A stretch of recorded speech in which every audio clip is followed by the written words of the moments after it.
Welcome to Power Radio. I'm your host, Tanya DeCosmo. My guest today is an icon of Italian cooking and culture. Lidia Bastianich is an Emmy Award-winning host and celebrity chef of her own cooking shows on PBS. She is a best-selling cookbook author, a successful restaurateur both nationally and internationally, and is the co-owner of a flourishing food and entertainment business. Lidia has earned 7 James Beard Awards. She is also a humanitarian and philanthropist. She is a member of 2 nonprofit organizations of women leaders in the food and hospitality industries and has helped raise funds for many humanitarian causes. She even created her own foundation in 1999 to help better people in all walks of life. Most importantly, Lidia has accomplished all of this by marrying her 2 passions in life, her family and food, to create multiple culinary endeavors alongside her 2 children, Joseph and Tanya. I am so honored to have this amazing woman with us today. Welcome, Lidia. How are you? Oh, thank you for having me, Tanya. Pleasure being here. Oh, thank you so much. So let's go back in time. With everything you've experienced as a young child whose family escaped the communist regime in Yugoslavia, how has that shaped who you are today? Oh, I think very much. You know, my formative years, I was born in Istria. Istria was Italy. Italy lost in World War II, and hence that part was given to communist Yugoslavia, the newly formed communist Yugoslavia. Everything changed then. Our names changed. We couldn't speak Italian. We couldn't go to church. And I was kind of just growing up in that period. It was a period also of, scarcity, of food. And so Grandma would be in charge. She had all the courtyard animals. She had rabbits, she had ducks, she had chickens, goats, pigs. Every November, the slaughter, we made prosciutto. She had a garden. She would even sell extra, but we would dry figs, dry the beans for the winter. So I grew up very connected to the growth, the production of food. And it was, I was a little runner. I certainly wasn't old enough to do the big, but, I remember everything. And I remember maybe specifically even more so the memories because when in 1956, my parents decided to escape back to Italy. And we did.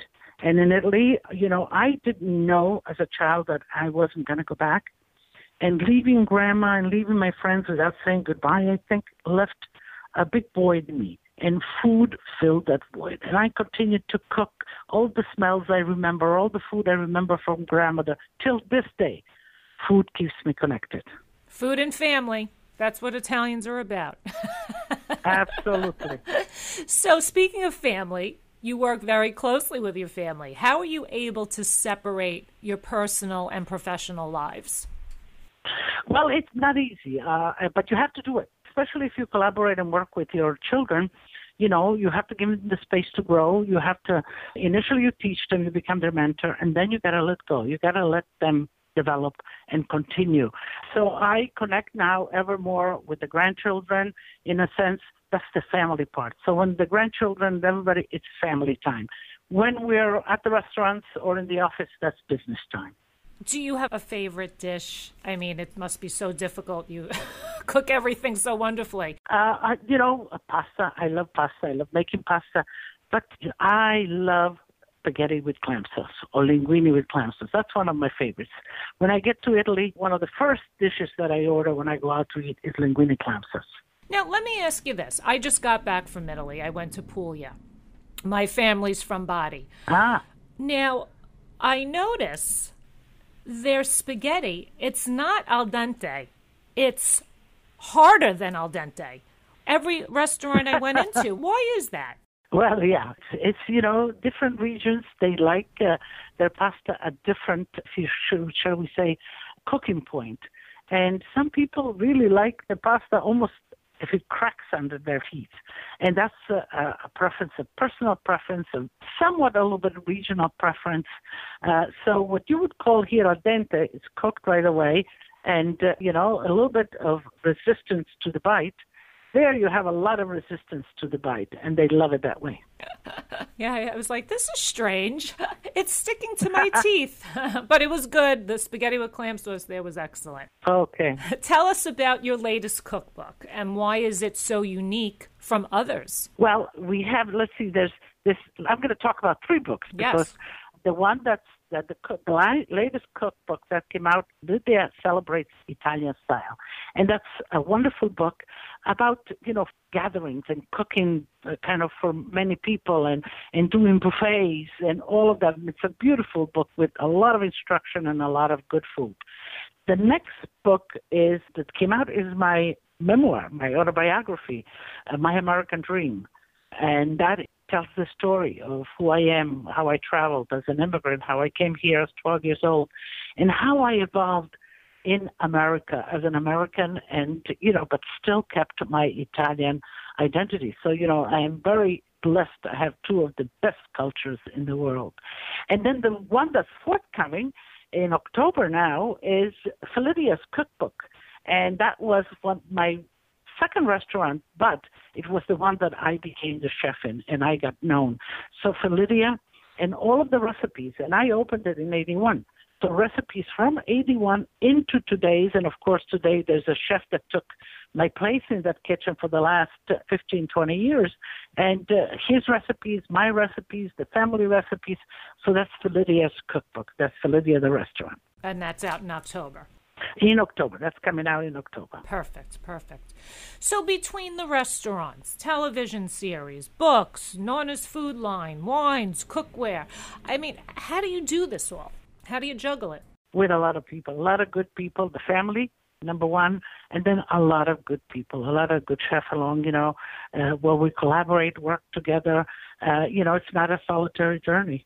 It's a journey, and now at this point of my life, what I really enjoy is the mentorship element, where I pass on, what I learned, what I collected in my lifetime with the new generations coming into the kitchen, starting from my children. So what does the word women's empowerment mean to you? Women empowerment? Yes. Well, that's very important to me because, as a woman in the restaurant industry, it's a tough industry. Now, I must say that in Italy, women are in the kitchen.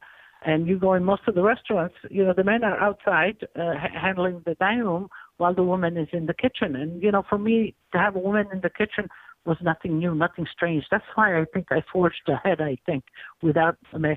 But then as I went along, I saw the difficulties that women had in this kitchen. The restaurant industry is a tough business, long hours, heavy physical work. But what most of all really kind of, and it still goes on today, that in order to empower women means that women can own restaurants, should own restaurants. And the financial institutions always neglected to encourage women, or, they were reluctant, or resilient, if you will, to finance women in our industry until this day. I think now it's a little bit, so it's loosening up a little bit ever more. So, the one thing, and the organizations, Women Chefs and Restaurateurs, that I was one of the founders, 20 years old, was about that, was about empowering women, having them be able to get financial positions so that they can be the owners. Thank you. Well said. Now, I heard that you cooked for not one, but 2 popes. I did. How does that feel? I did. How does that happen? I think, still look back at it, I said, is it real? Not 1, 2. So when Pope Benedict came, I was asked by the nuncio, because I still do a lot of fundraising at the United Nations for UNIFEM, for the United Nations female organization. And so the nuncio, who is the ambassador from the Vatican, got to know me. And when the Pope came, says, Lidia, would you cook for Pope Benedict? And of course, I said yes. And then it just followed suit. When Pope Francis came, I was asked again. And, the Pope doesn't eat out in restaurants or doesn't stay in hotels. They stay at the nuncio's house, at their embassy, if you will. And, we went in their kitchen and cooked for the Pope. Now, did he tell you what he wanted, or you just... No. I presented, I did a little research. They told me, the Pope Benedict entertained, at one point, 50 cardinals. And then another one was very, very sort of his close, if you will, assistants. Pope Francis had smaller dinners, but I was asked to propose a menu, was sent to the Vatican, was given any direction. Pope Benedict didn't like cinnamon or whatever, and then the Vatican would respond what the menu would choose the menu. No spaghetti with clams. No. Oh, boy. Well, that's amazing. Good for you. Thank you. Name one outstanding quality that you think people should know about you. I don't know. That's hard. You can't ask that of me. But I think that, what I feel great about being a mother and a grandmother, having 5 wonderful grandchildren, and sort of involving them into my passion, into my cooking. And, of course, being a woman that's against the odds has made it, and being an immigrant woman, I might say, coming here, not speaking the language, not having anybody here. So I think that, what I would like to leave is with the women, with anybody out there is, dream, and you can achieve your dream. Be passionate about it. Inform yourself. Keep yourself on top of things. Nurture yourself. Invest in yourself.